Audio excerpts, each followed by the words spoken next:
Hello दोस्तों, स्वागत है आपका हमारे चैनल में। मैं doctor Sunil Kothiwala, dermatologist from Jaipur. आज इस वीडियो में हम बात करेंगे स्किन के दो कॉमन इश्यूज के बारे में जो हमें कॉस्मेटिकली बहुत डिस्टर्ब करते हैं जब वो स्किन पर डेवलप हो जाते हैं। इनको कहते हैं स्किन टैग और डीपीएन्स। अगर मैं बहुत ही बेसिक लैंग्वेज में अगर समझाऊं तो दोनों ही एक स्किन की आउटग्रोथ है। दोनों ही एसिम्टोमेटिक होती है मोस्ट ऑफ द टाइम पर। दोनों ही बिनाइन होती हैं, परेशान नहीं करती हैं वैसे, लेकिन दिखने में जब डेवलप हो जाती है तो दिखने में खराब लगती है, कॉस्मेटिकली अच्छी नहीं लगती हैं। और यही इसका मेन रीजन होता है इसको इनको हटवाने का, इनका ट्रीटमेंट करवाने का। दोनों के लिए ही कोई मेडिकल ट्रीटमेंट नहीं होता है, इनको डिवाइस से रिमूव किया जाता है। तो इस वीडियो में हम बात करेंगे जो ट्रीटमेंट होता है वो किस तरह से होता है। ट्रीटमेंट में कोई रिस्क तो नहीं होती है, आसान है या मुश्किल है, दोनों का ट्रीटमेंट लगभग एक तरह से ही होता है। तो दोनों का ट्रीटमेंट एक साथ डिस्कस करेंगे। तो दोनों के लिए ही कोई मेडिकल ट्रीटमेंट अवेलेबल नहीं है। आपको जो ट्रीटमेंट है वो करवाने का पर्पस कॉस्मेटिक होता है, या फिर कभी कभार स्किन टैग में अगर कुछ सिम्टम्स आते हैं, इरिटेशन है, डिस्कम्फर्ट है, सेकेंडरी इन्फेक्शन है, तो वो इसके कॉजेज इंडिकेशन हो सकता है ट्रीटमेंट करवाने का। जो ट्रीटमेंट है उसमें removal of the skin lesion ही फिलॉसफी होती है कि रिमूव करना होता है उसको। अब रिमूव करने के जो तरीके हैं उसमें बहुत ही टाइनी अगर लीजन्स हैं तो कुछ केमिकल्स होते हैं जिनको टच किया जा सकता है क्लिनिक में ही, उससे इनको रिमूव किया जा सकता है, पर उसमें रिकरेंट सेशंस की जरूरत पड़ सकती है। फर्स्ट, सेकंड, इसमें आपको रेडियो फ्रीक्वेंसी एब्लेशन से हटाया जा सकता है, या इलेक्ट्रोकॉटरी कहते हैं इसको, इससे हटाया जा सकता है। थर्ड, CO2 लेजर से हटाया जा सकता है। और फोर्थ, क्रायोथेरेपी से हटाया जा सकता है। तो है मैकेनिज्म रिमूवल ही इनका, लेकिन जो तरीका है वो अलग अलग है। या तो आप इसको केमिकल से डिस्ट्रॉय करोगे, या फिर आप इसको इलेक्ट्रिक एनर्जी या लेजर एनर्जी से रिमूव करोगे, या फिर इसको आप कोल्ड जो नाइट्रोजन गैस है, लिक्विड नाइट्रोजन गैस है, उससे इसको डिस्ट्रॉय करोगे। तो यूजुअली जब पेशेंट विजिट करते हैं तो उनका कारण पूछा जाता है हटवाने का, क्यों हटवाना चाहते हैं। एक या दो नंबर होता है तो कभी कभार उनको काउंसिल भी किया जाता है कि आप थोड़ा वेट कर सकते हैं, या फिर आपको अगर बहुत ही ज्यादा प्रॉब्लम है तो फिर आप उनको निकलवा सकते। निकलवाने के टाइम पर बहुत ही छोटे लीजन से, जैसे डीपीएन्स है, तो उसमें क्रीम के एनेस्थीसिया से, नमनेस क्रीम से काम हो जाता है। अगर स्किन टैग्स हैं, छोटे वाले हैं, मीडियम साइज है, तो उनमें भी क्रीम से एनेस्थीसिया हो जाता है। लेकिन अगर लार्ज है तो उनके पेडेंकल में, जहां से वो स्किन से अटैच रहते हैं, वहां पर इंजेक्शन लगाना पड़ता है सुन करने के लिए। लोकल एनेस्थीसिया बोलते हैं उसको। हम हमारे क्लिनिक पर रिमूव करने के लिए CO2 लेजर को यूज करते हैं, क्योंकि वो फास्टर होता है, प्रिसाइज्ड होता है, सराउंडिंग स्किन को कोई परेशानी नहीं होती है, और बहुत ही इजीली बिना किसी प्रॉब्लम के हटाया जा सकता है। जो हटाने के बाद जो वुंड बनता है वो भी उसमें बहुत ही ड्राई और क्लीन वुंड होता है, बहुत ज्यादा उसमें प्रिकॉशंस केयरिंग नहीं होती है। तो हम इसलिए CO2 लेजर यूज करते हैं। उसका सर्जिकल मोड होता है जिससे आप कटिंग कर सकते हैं, वो यूज किया जाता है।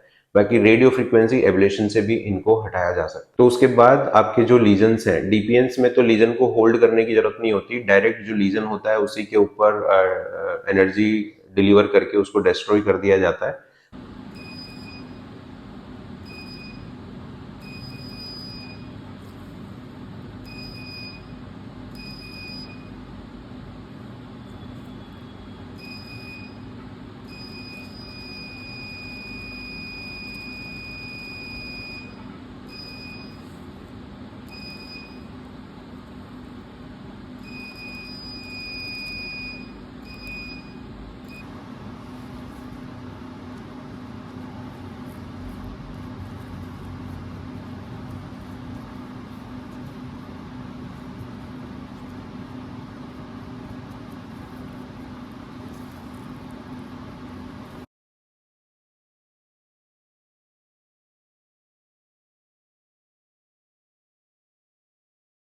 पर जो स्किन टैग्स होते हैं उनको होल्ड करके उनके जो बेस होता है वहां से स्किन से अलग किया जाता है।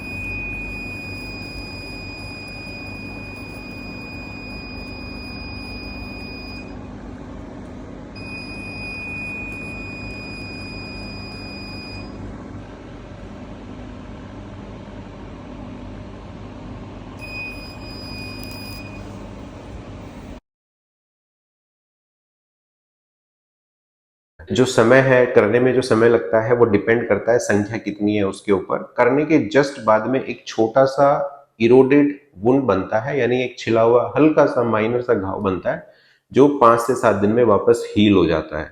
उस घाव पर एक हल्की सी क्रस्टिंग पपड़ी आ सकती है जिसको आपको कुरेदना नहीं होता, कॉस्मेटिक पर्पज से ऑटोमेटिकली उसको मॉइस्चराइजर के साथ निकल देना होता है, तो वो कोई निशान नहीं छोड़ती है। यूजुअली पूरा खत्म होने के बाद में 5 से 7 दिन के बाद में यूजुअली इसमें कोई निशान वगैरह कुछ भी नहीं बचता है और एकदम क्लीन हो जाता है। टारगेट ये होता है ट्रीटमेंट का कि आपका कोई लीजन छूटना नहीं चाहिए, एटलीस्ट उस डेट तक आपके जो भी, जैसे डीपीएन्स है, स्किन टैग तो क्लियरली दिख जाता है जो नंबर है, डीपीएन्स बहुत टाइनी माइन्यूट होता है, तो उसमें भी आपका कोई नंबर छूटना नहीं चाहिए, ये एक टारगेट होता है। जैसे 10 बड़े हैं तो ये मान के चलो कि उसके आसपास 7 8 बहुत छोटे छोटे भी होंगे, तो कोशिश ये रहे कि वो सारे के सारे आप हटवा लें एक ही बार में, तो एटलीस्ट आपको आने वाले कुछ महीने साल तक आपको उनको निकलवाने की जरूरत ना पड़े। अब होने के बाद में आपको घर पे एक एंटीबायोटिक क्रीम लगानी होती है 5 से 7 दिन के लिए, उसमें ये ठीक हो जाता है। क्रायोथेरेपी में क्या होता है, जो लिक्विड नाइट्रोजन गैस होती है उसको ईयरबड से या उसकी बहुत ही टाइनी जो टिप्स होती हैं स्प्रे की, उससे लीजन्स को फ्रीज किया जाता है। 2 और 3 फ्रीज एंड थॉ साइकिल्स होती है, यानी फ्रीज किया, वेट किया, फ्रीज किया, वेट किया, ऐसे करने से वो, और रिपीटेड सेशंस की जरूरत पड़ सकती है कभी कभी। बट प्रॉब्लम यह है क्रायोथेरेपी के साथ कि लीजन्स बहुत टाइनी है, जो एप्लीकेशन है अगर वो आप बहुत ही अच्छे से भी अप्लाई करते हो तो भी वहां पर हाइपोपिगमेंटेशन होने के चांसेस रहते हैं, जो स्किन का कलर है वो थोड़ा सा डिस्टर्ब हो सकता है। और दूसरा इश्यू ये है कि रिपीटेड सेशंस की जरूरत पड़ती है उसमें, तो वो जो ट्रीटमेंट है वो थोड़ा सा लेस प्रेफर किया जाता है। जो मोस्ट कॉमनली ट्रीटमेंट है वो रेडियो फ्रीक्वेंसी एब्लेशन, या और अगर किसी के पास CO2 लेजर है तो surgical mode of CO2 laser use किया जाता है। अब प्रॉब्लम है कि हटवाने के बाद दोबारा आने का, तो दोस्तों दोनों ही प्रॉब्लम में रिकरेंस के चांसेस होते हैं।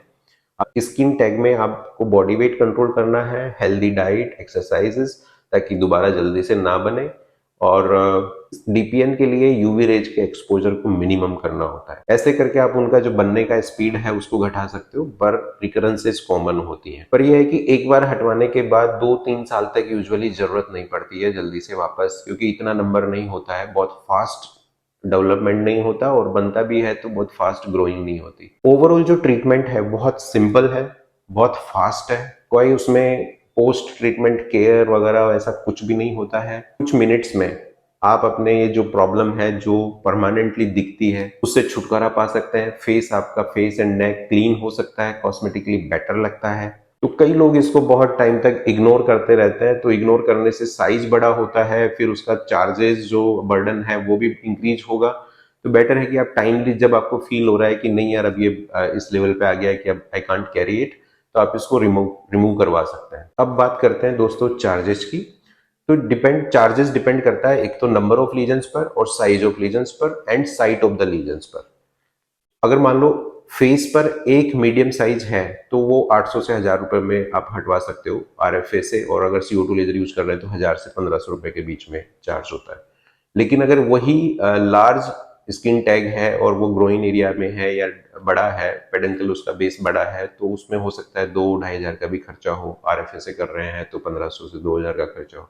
तो ऐसे ही number, size and body site, इन तीनों के ऊपर डिपेंड करता है। तो यूजुअली जो CO2 लेजर होता है, surgical mode of CO2 laser, उसके चार्जेस रेडियो फ्रीक्वेंसी एब्लेशन या इलेक्ट्रोकॉटरी से थोड़े ज्यादा मिल सकते हैं। तो दोस्तों मैं उम्मीद करता हूँ ये दो बहुत ही common problems, skin tag and DPN, इनके बारे में आपको जो बेसिक इन्फॉर्मेशन है, क्या होता है, क्यों बनता है, किन जगह पे बनता है और कैसे पहचाना जाता है, और इसके क्या क्या इलाज के ऑप्शंस होते हैं, इस बारे में आपको एक बेसिक जानकारी मिली होगी। तो दोस्तों आपके फैमिली में, आपके फ्रेंड्स में जिन लोगों को इस तरह की प्रॉब्लम है और जिनके मन में डाउट है इनके ट्रीटमेंट्स को लेकर के, उनके साथ आप ये वीडियो शेयर कर सकते हैं। आगे इसी तरह के स्किन और हेयर से रिलेटेड प्रॉब्लम्स के लिए अगर आपको बेसिक इन्फॉर्मेशन चाहिए होती है तो हमारे चैनल को सब्सक्राइब करें। Thank you.